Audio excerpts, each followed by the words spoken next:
A ruined compound on the edge of a peninsula which was home to a brutal leader. It clearly took a huge amount of money to build this place. So why did they leave? What happened here? Why is it so badly damaged? Alien-looking structures with no apparent purpose. They sit isolated and marooned on this piece of abandoned marshland, and they feel otherworldly. Damaged buildings in a barren landscape with a toxic past. It looks like some sort of Mad Max hellscape, or they've poisoned the soil and left nothing but destruction and ruin behind. And cottages concealing an explosive secret. Underneath these charming destroyed houses is clearly something a bit sinister.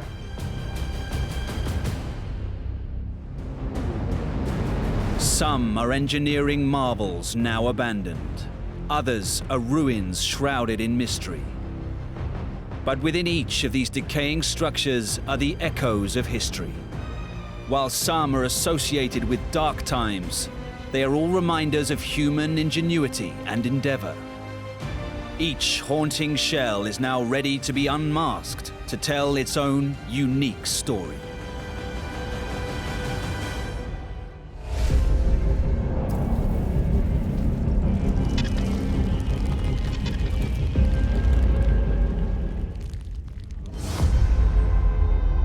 In the rolling hills of Guatape in Colombia, beside a shimmering turquoise lake, is a battered ruin that looks completely out of place.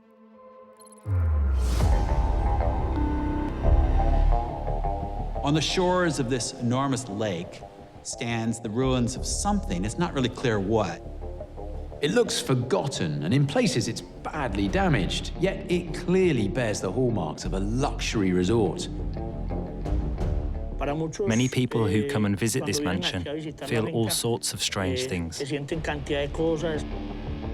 A collection of buildings in various states of disrepair sprawl across 20 acres of this dramatic-looking peninsula. Throughout the entire complex, there's a funny combination of things. Towers that look like they might be guard towers, or maybe it's an ornamental feature. It looks a little bit like a cross between a Playboy mansion and some kind of military fort. Vegetation consumes much of the structure now, growing through the roof and the crumbling facade.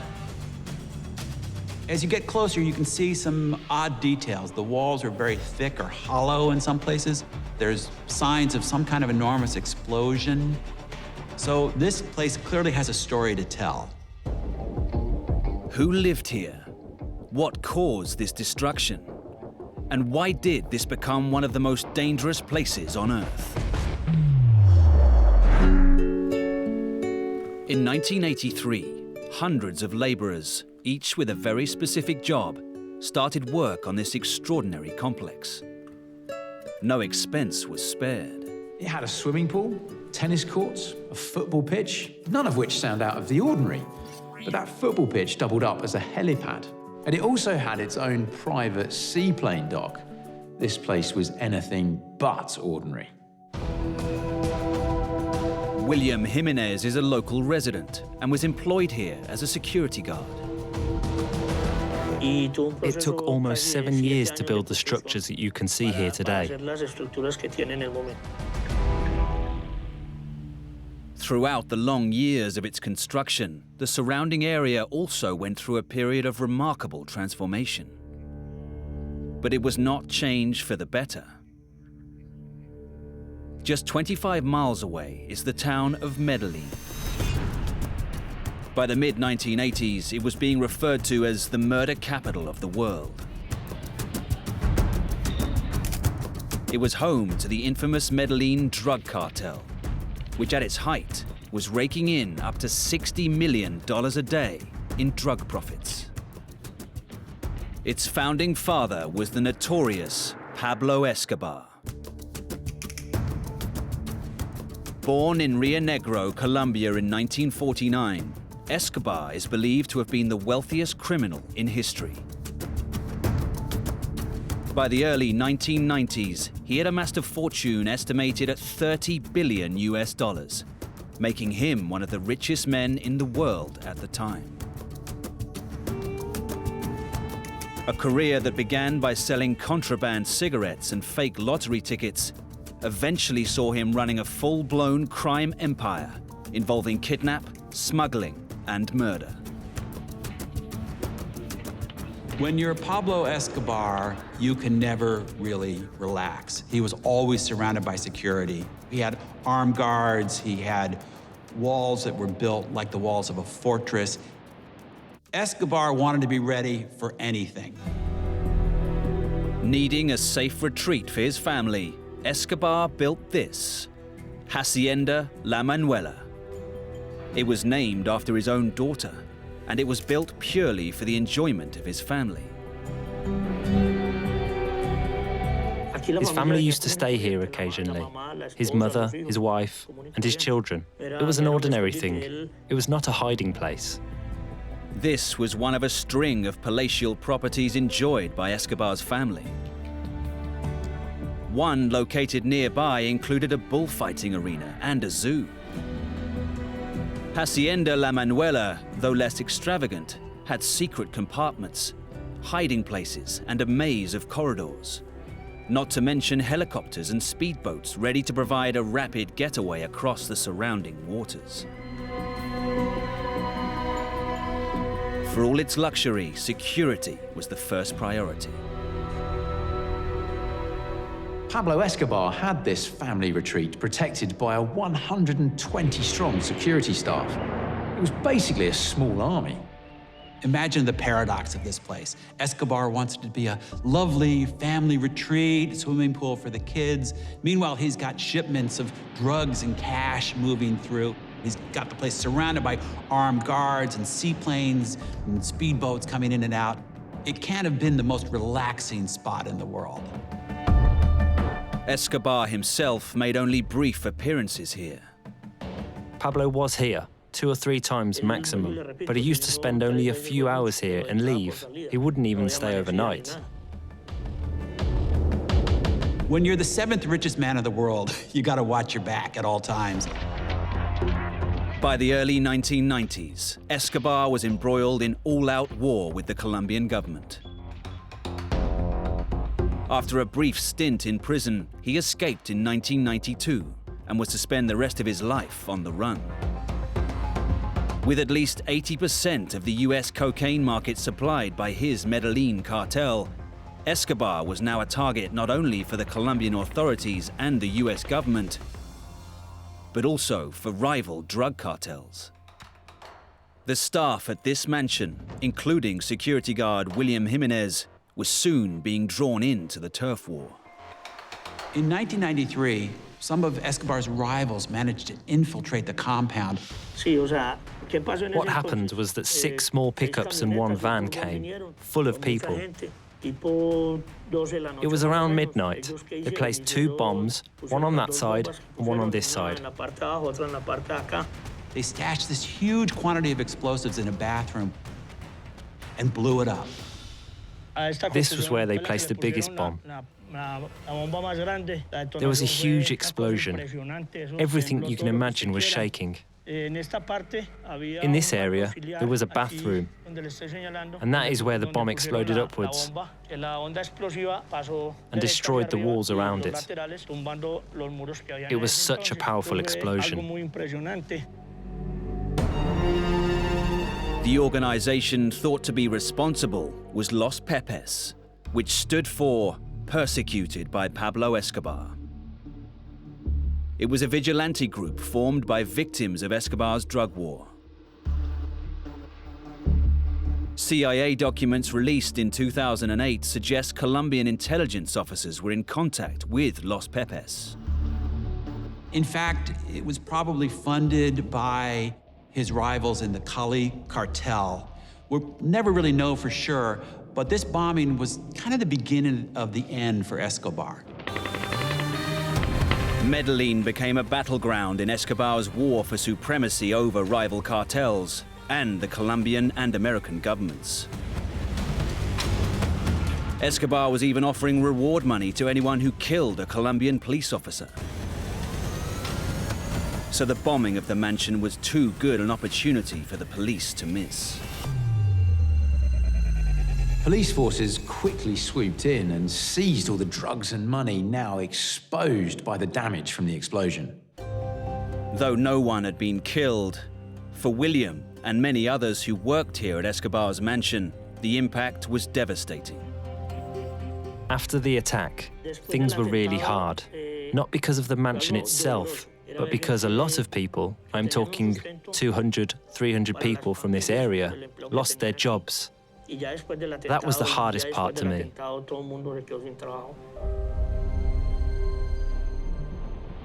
The net was now closing around the so-called king of cocaine.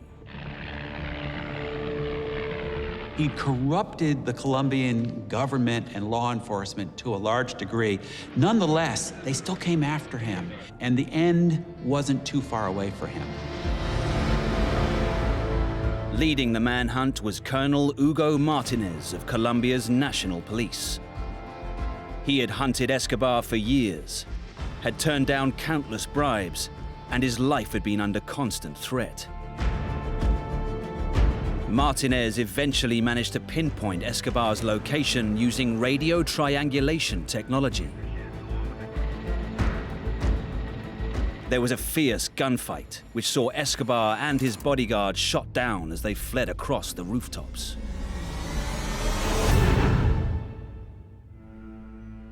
He died as one of the most wanted criminals in history, and the damage he did is there for all to see.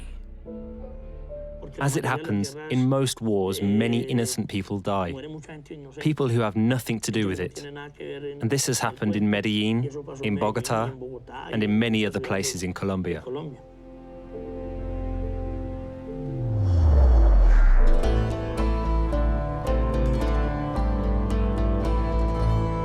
So what became of Escobar's properties? Some have been turned into strange theme parks, while others have been demolished completely. But this ruined mansion remains trapped in a strange form of limbo. At the moment, I'm in a legal dispute with the government to have ownership of this mansion. I have been looking after it. I have maintained and ensured that no one else would invade it. Deciding on the proper use for a drug-funded property and the profits from its sale is a touchy and legally complicated subject. To this day, Pablo Escobar remains a hugely divisive figure in Colombia. There are those who still revere him as this national hero, but for others caught in the crossfire and the violence, he represents everything wrong with the country.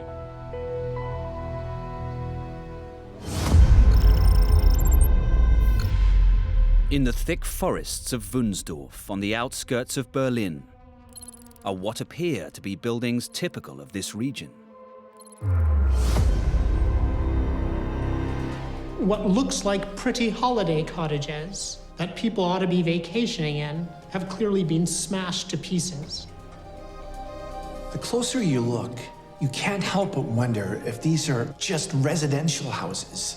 The smashed concrete is exceedingly thick, and in some places, clearly reinforced. They are entrances to something that is much, much bigger. Underneath these charming destroyed houses is clearly something a bit sinister. Deeper beneath the tree canopy is an innocuous-looking building. Gaining access to it, however, is far from easy.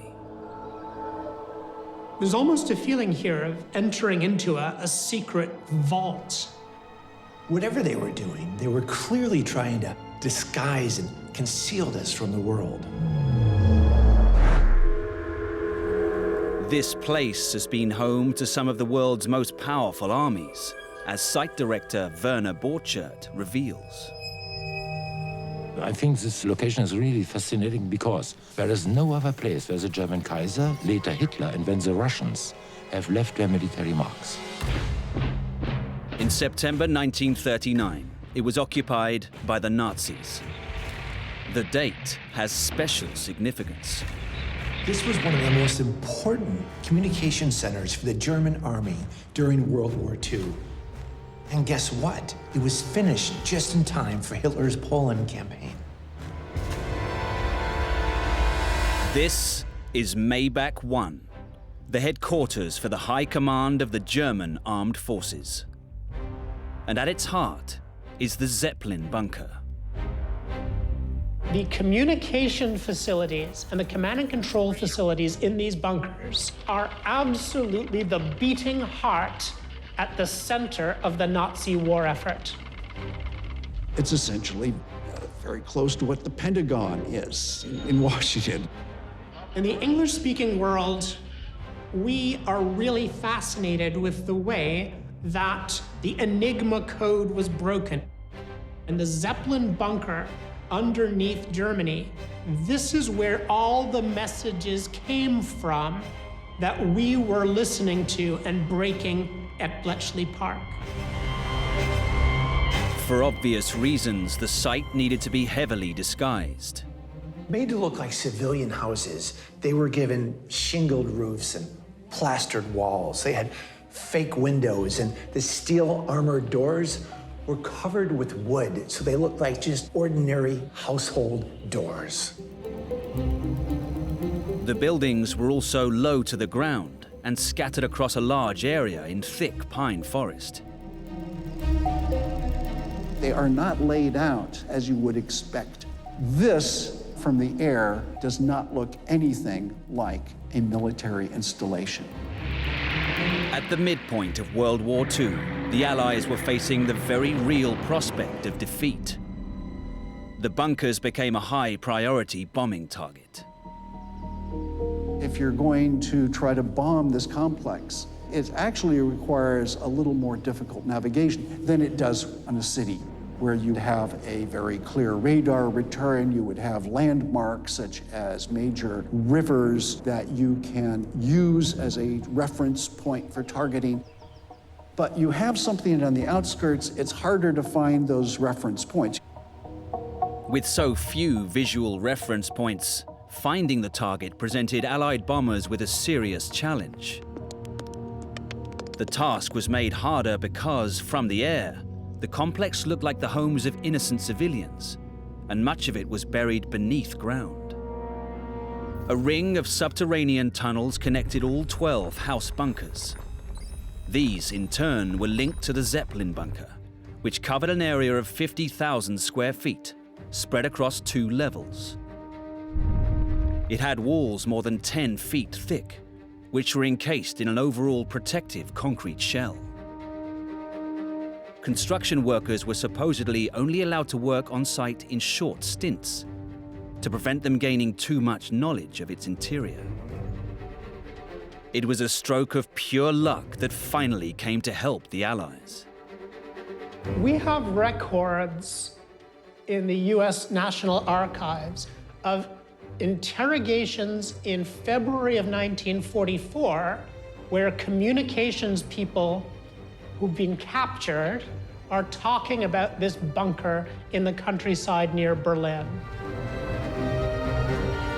Allied intelligence now became even more convinced of the bunker's significance.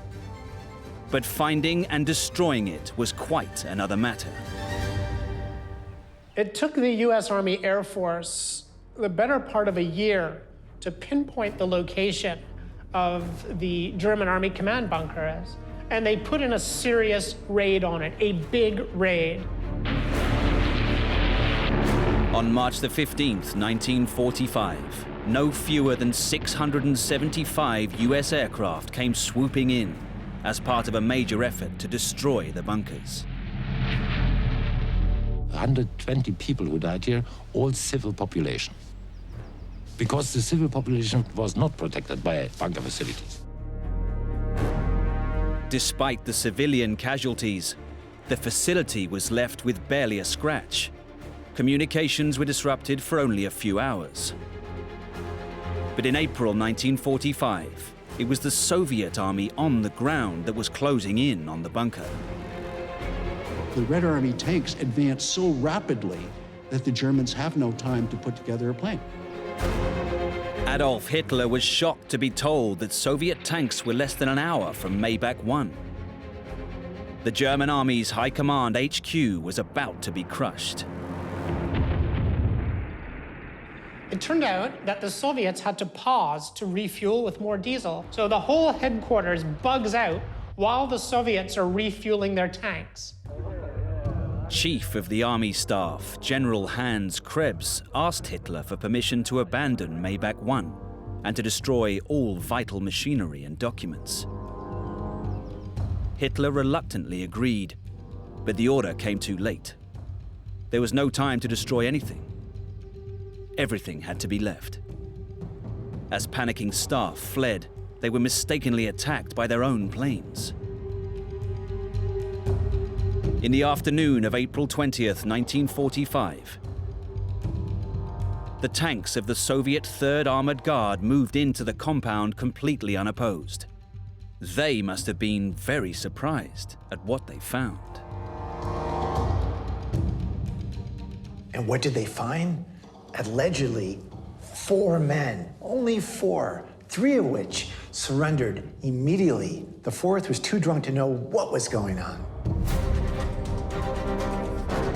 Much of the vital equipment was dismantled and sent to the Soviet Union, where Stalin ordered a similar complex to be built for himself. But according to the terms of the Potsdam Agreement of August 1945, the Soviets were supposed to destroy captured military installations. They did just that, but not entirely. They blow up a lot of stuff on the surface, but they leave a lot of the tunnels and a lot of the bunkers.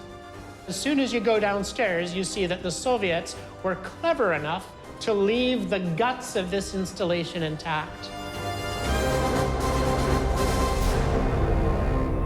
The Soviets eventually renovated Zeppelin and the tunnel system to house their own high command of Soviet troops in Germany.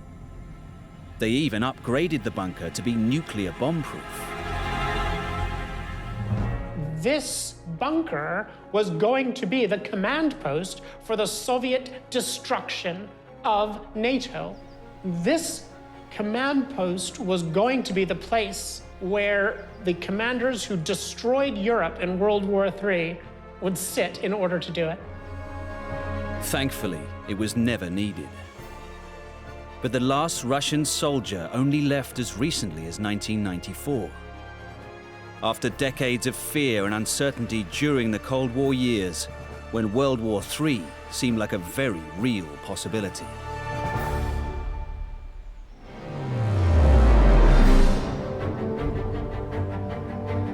Today, the ruins of the complex provide a fascinating window into warfare through the ages. Make not war again. This is our message here. And that's why we present the military past here in Sossenbühnsdorf. That's the reason, that's our message. Make not war again.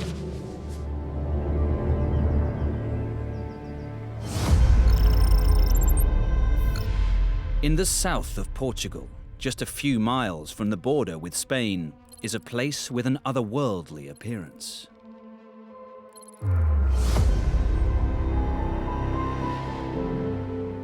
It's almost like a scar has been opened up. You've got the lovely greenery of the ground around it, but in this middle area, in this sort of swath of deserted and destroyed landscape.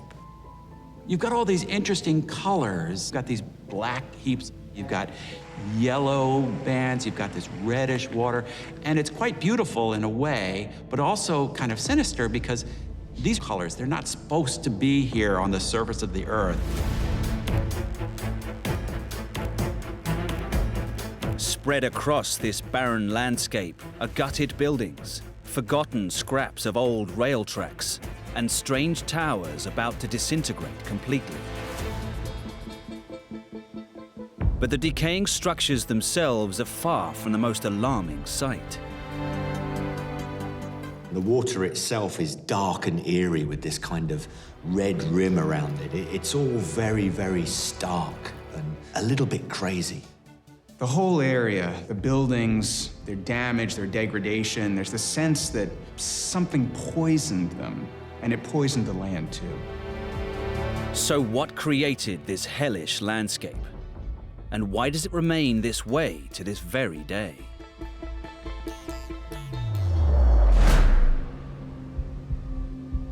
The scorched earth appearance and damaged buildings are not the only scars left on the land. Nearby is a small cemetery that holds clues as to who was behind all of this. Here we are in the middle of Portugal, and here's this old graveyard, and the names on the graves are all English names. We don't necessarily think of it now, but back in the 19th century, Portugal and Spain were really a land of opportunity. There were riches in the ground there, and the English wanted them. In the 19th century, an English company leased the land here and began mining. Although they weren't the first to do so, as Howell Royer, an officer from the local area, explains. These are an old place here. Muslims, Romans, it's a lot of history. But in 19th century, when British came here, was one of the biggest industrial mines in the Europe. Established in the 1850s and stretching for miles across the local Alentejo landscape, this is the São Domingos mine. This mine was a massive industrial operation, and in order to run it, they needed to make huge investments in infrastructure. This is going to be the first place in Portugal that has a railway line extended to it. It's going to be the first place in Portugal that has electricity. And all the way down the valley, you have these various processing centers, a rail line that would carry the materials from the mine and ultimately going all the way out to the coast, to the port. The new investment was helping industry and creating jobs across the region. But the condition of the land today suggests it wasn't all good news. This is going to bring Portugal into the modern times, but it's going to come at a terrible cost, and its legacy is going to be a frightening one. Clearly, there was money to be made here. And a clue to the reasons comes from the strange colored water that lingers in pools across the site. Normally, when you're out in the countryside, you see a body of water, it's a very attractive thing, and you want to go for a dip. You see this pool of black, reddish water. Clearly, something's very wrong with this. Over there you see the black water. And close to me, it's red water. It's like the blood of the earth. Incredibly, just a few years ago, this pool of dark water somehow caught fire. All that red and black water became a big flames. The red flames, yellow flames spread and spread. We don't know the cause of the fire. Perhaps a reaction by the chemical water, between the chemicals.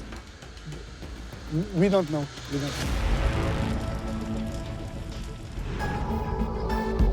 What caused the fire remains a mystery, but the coloration helps explain what was being mined here and why it looks like this today.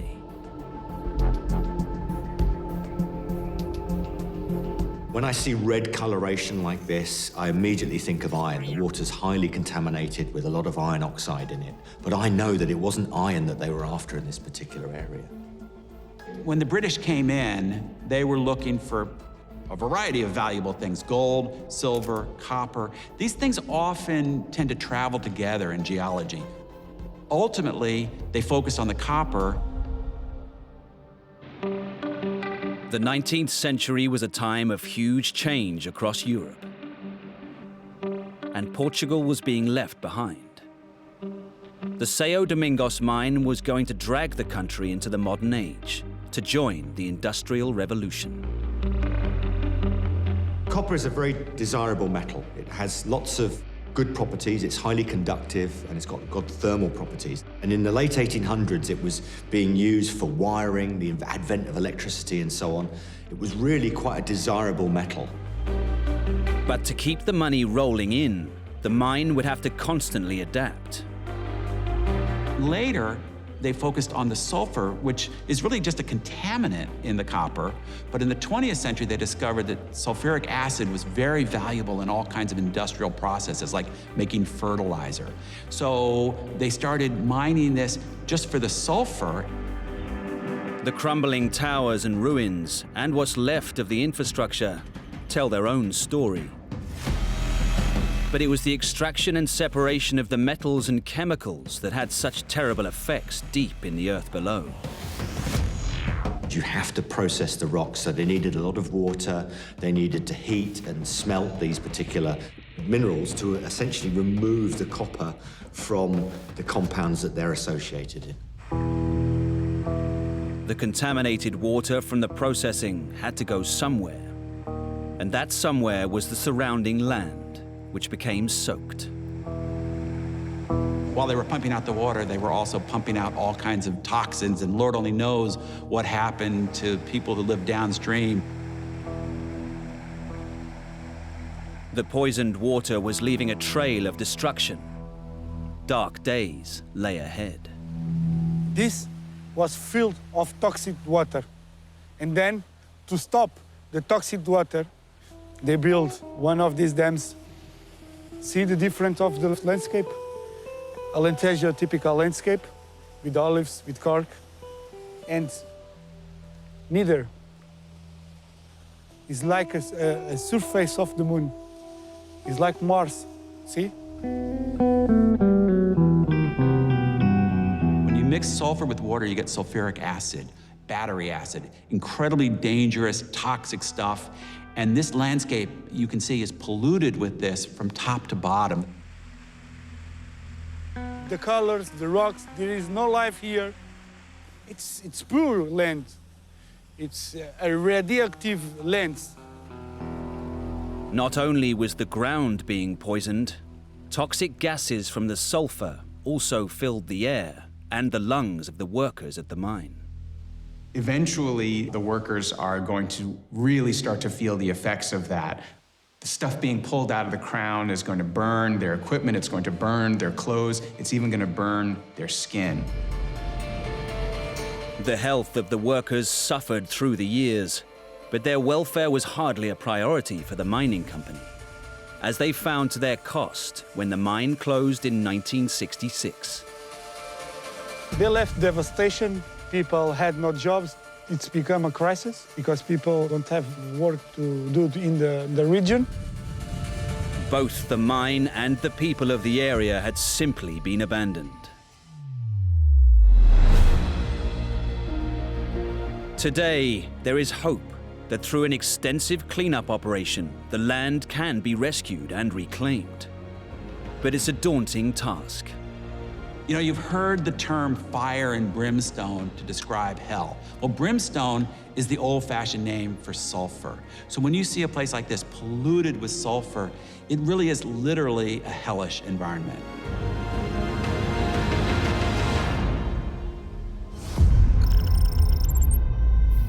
On the coast of Kent in southern England, strange formations unexpectedly emerge from an empty marshland.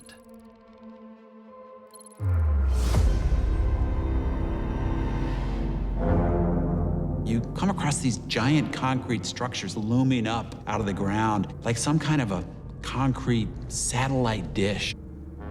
There's something otherworldly and ethereal about them.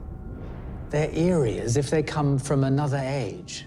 I first saw these when I was a teenager, these strange science fiction type objects, miles from anywhere. Set among peaceful lakes, two saucer-like constructions sit alongside a huge curved wall. 99% of people, even the people that live there, probably have very little idea what these things are.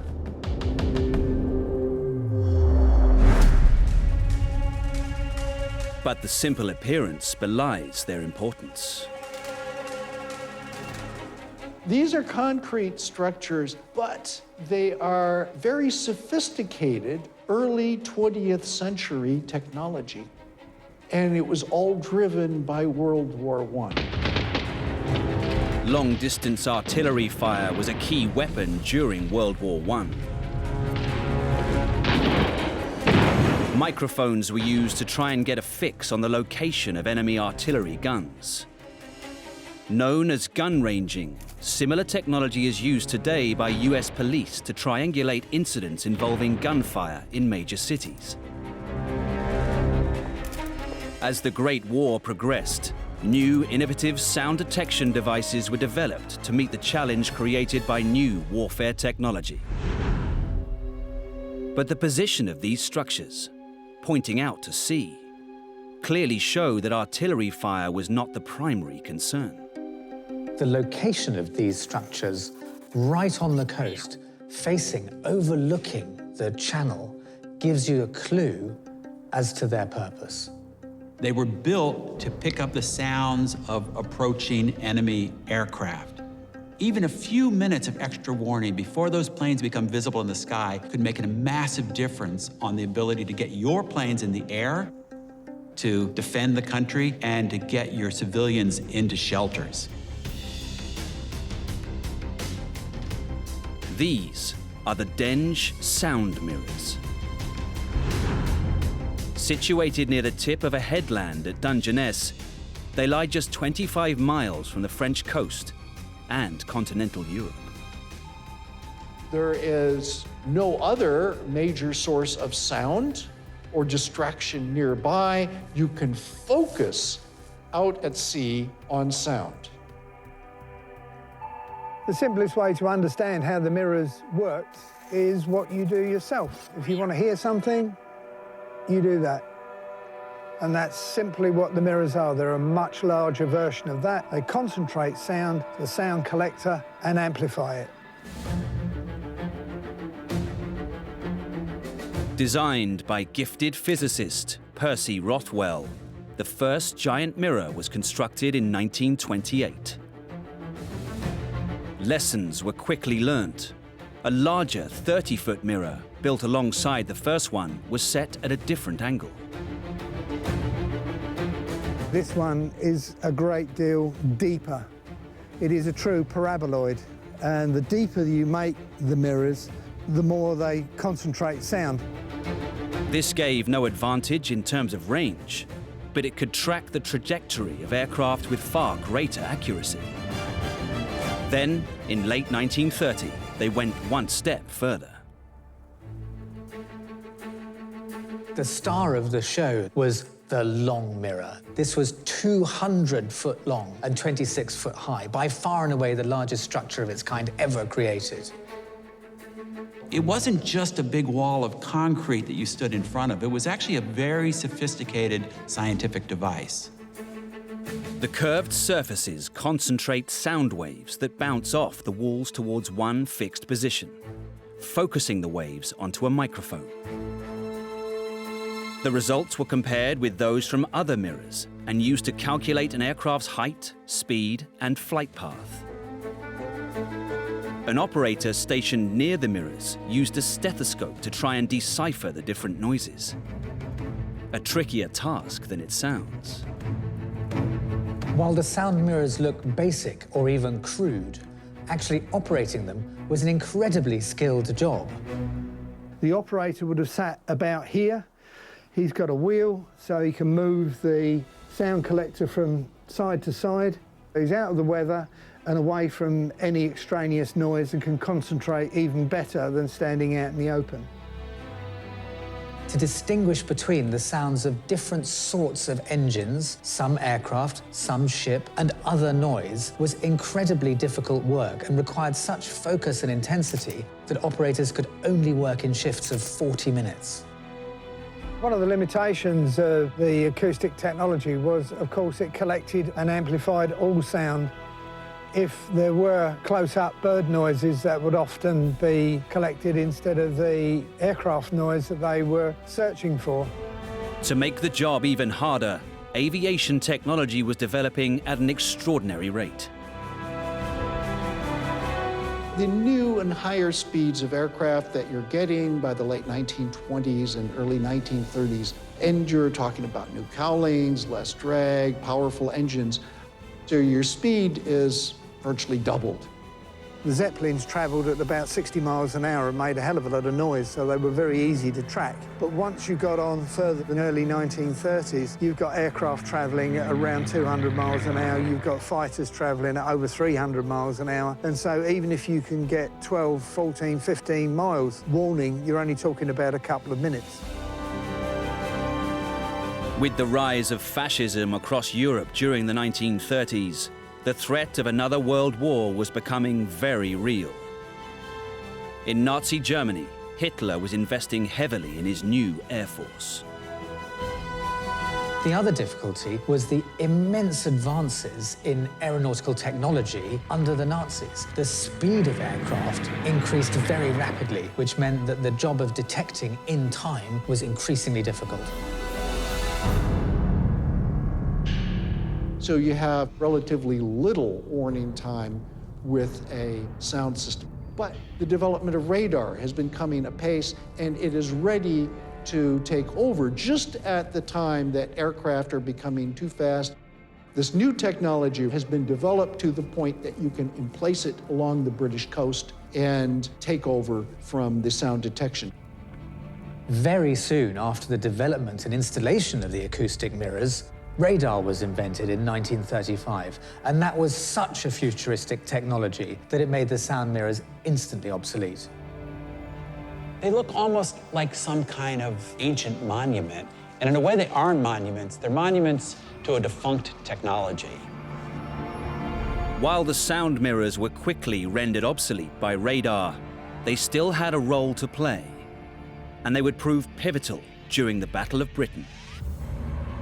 The skies over the southeast part of Britain were key battlegrounds when the onslaught by the Luftwaffe began in 1940. Having assured Hitler that his aircraft would be able to bomb Britain into surrender, Luftwaffe chief Hermann Goering launched the campaign that could, perhaps should, have won the war for Germany. The fighter planes of the RAF and the British coordinated ground defences somehow made sure that it didn't. You see, it wasn't just the technology that was key in the Battle of Britain. It was the organization that was behind that. All that radar did was it gave much greater accuracy and range to an already existing communications system that went back to those headquarters hubs that coordinated the ground and the air defense that worked so well and kept Britain free and saved the world in 1940. Today, these old devices sit in a protected nature reserve, providing a fascinating glimpse into a bygone era. Although the mirrors are somewhat inaccessible on these islands and only open to the public once or twice a year, that has the benefit of preserving this little piece of history which otherwise must surely have perished. So often after war, the installations get torn down and carted away. Here they've been preserved as a kind of monument to the ingenuity that Britain brought to defending itself.